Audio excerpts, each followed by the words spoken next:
سلام، سعدی هستم، مؤلف کتب آموزشی زبان. به کانال خودتون خوش اومدید. این جلسه میخوایم یاد بگیریم که ضمایر ملکی چی هستن و فرقشون با صفات ملکی که تو جلسات قبل یاد گرفتیم چیه. کلی مثال قراره بخونیم با یه مکالمه که خودم نوشتم تا مطلب کاملا براتون جا بیفته. تا آخر ویدیو با من همراه باشید.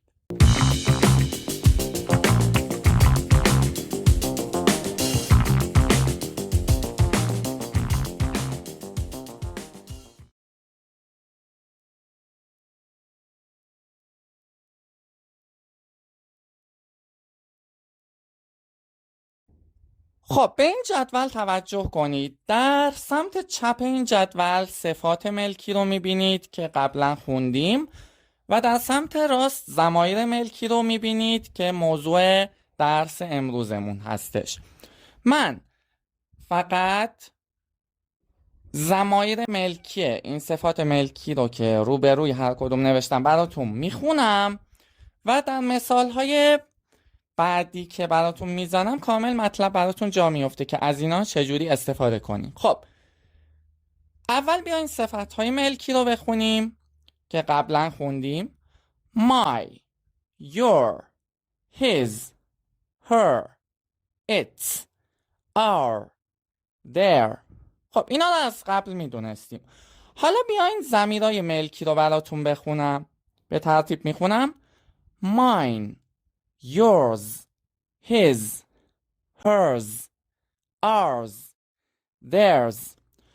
خب همونطور که متوجه شدین برای ساخت خیلی از ضمایر ملکی کافیه که به آخر صفت ملکی یه دونه اس اضافه کنیم. مثلا your شده yours، her شده hers، our شده ours، their شده theirs. درسته؟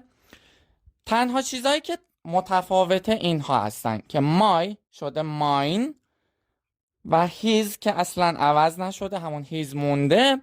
و اگه توجه کنیم میبینیم که برای its ضمیر ملکی نداریم. its به عنوان ضمیر ملکی توی انگلیسی استفاده نمیشه معمولا.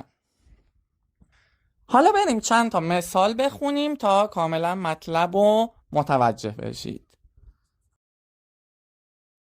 ببینید صفت‌های ملکی کلماتی هستند که قبل از اسم قرار میگیرن.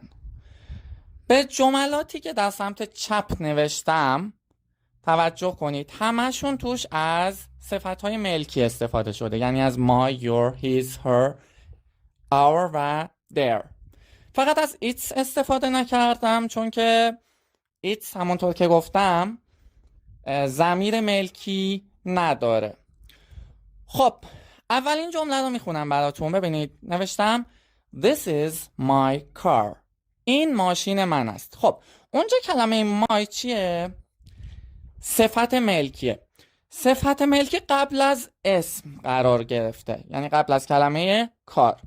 حالا روبروشو ببینید. نوشتم که This car is mine. این ماشین مال من است. خب در اینجا میبینیم که کلمه mine که ضمیر ملکی هستش به صورت مستقل به کار رفته و معنیش هم مال من هست. درسته؟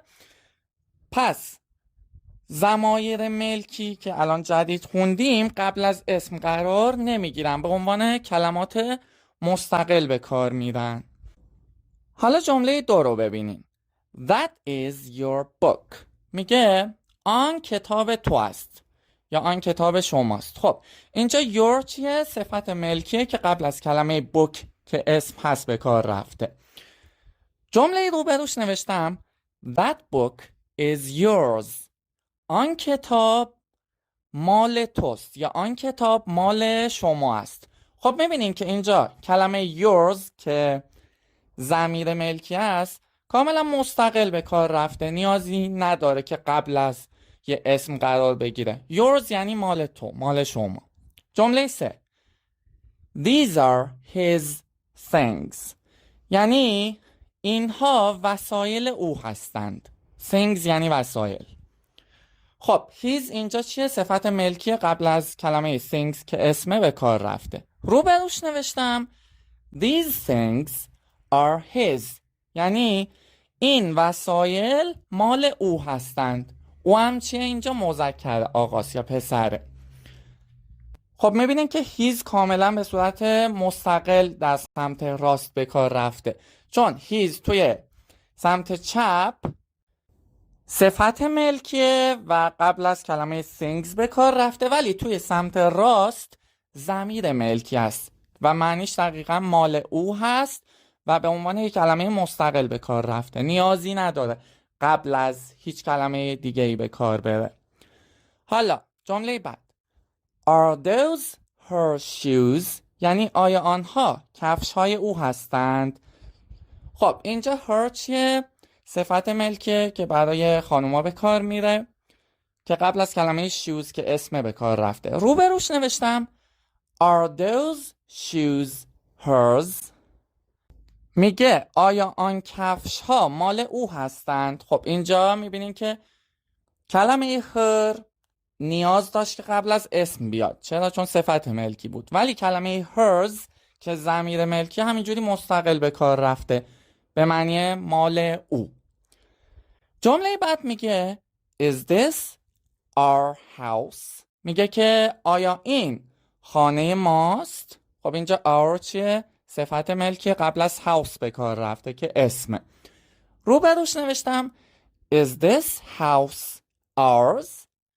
آیا این خانه مال ماست؟ خب میبینین که کلمه ours که ضمیر ملکی مستقل به کار رفته و قبل از هیچ کلمه دیگه این نیومده. و جمله آخر Is that their classroom؟ آیا آن کلاس آنهاست؟ خب اینجا their چیه؟ صفت ملکی قبل از classroom به کار رفته. روبروش نوشتم Is that classroom theirs؟ آیا آن کلاس مال آنهاست؟ خب اینجا theirs به عنوان یک کلمه مستقل به کار رفته. چرا؟ چون theirs ضمیر ملکی هستش.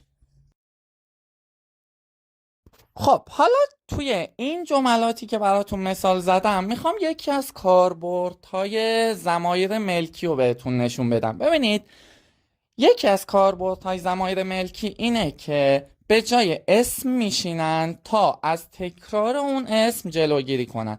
اصلا کار ضمیر اینه که نذاره شما یه اسمو تکرار کنین تا جمله های بهتری بتونین بسازین. جمله اولو ببینین، نوشتم که This is my pencil. این مداد من است. And that is your pencil. و آن مداد تو است. خب ببینین اینجا میبینین که کلمه پنسل 2 بار تکرار شده که خیلی جالب نیستش. چرا؟ چون هم مای و هم یور صفت ملکی هستن، قبل از پنسل به کار رفتن، نمیتونن به عنوان کلمه مستقل به کار برن و مجبوریم که بعد از اون کلمه پنسل رو تکرار کنیم. ولی اگه بخوایم جمله بهتری بسازیم میتونیم که از یه ضمیر ملکی استفاده کنیم تا اون کلمه پنسل رو دیگه تکرار نکنیم. ببینین جمله 2 رو همون جمله است ولی ورژن بهترشه. This is my pencil. این مداد من است. And that is yours. و آن مال تو است. خب اینجا میبینین که استفاده از yours به جای your باعث شده که من دیگه نیازی نباشه اون کلمه پنسل رو دوباره تکرار کنم تو جمله و جمله خیلی بهتری ساختم و طبیعی تره. جمله سوم رو ببینین، نوشتم These are his books. اینها کتاب های او هستند. And those are her books. و آنها کتاب های او هستند. منتها خب اینجا اگه توجه کنین در بخش اول هیز نشون میده که این کتابا مال اون پسره هستن، ولی توی بخش دوم جمله هر نشون میده که اون کتابا مال اون دختره هستن. خب بنابراین در مورد یه شخص صحبت نمی کنیم. حالا برای اینکه این کلمه بوکس رو تکرار نکنیم و جمله بهتری بسازیم، ببینین چیکار کردم. تو جمله 4 نوشتم These are his books.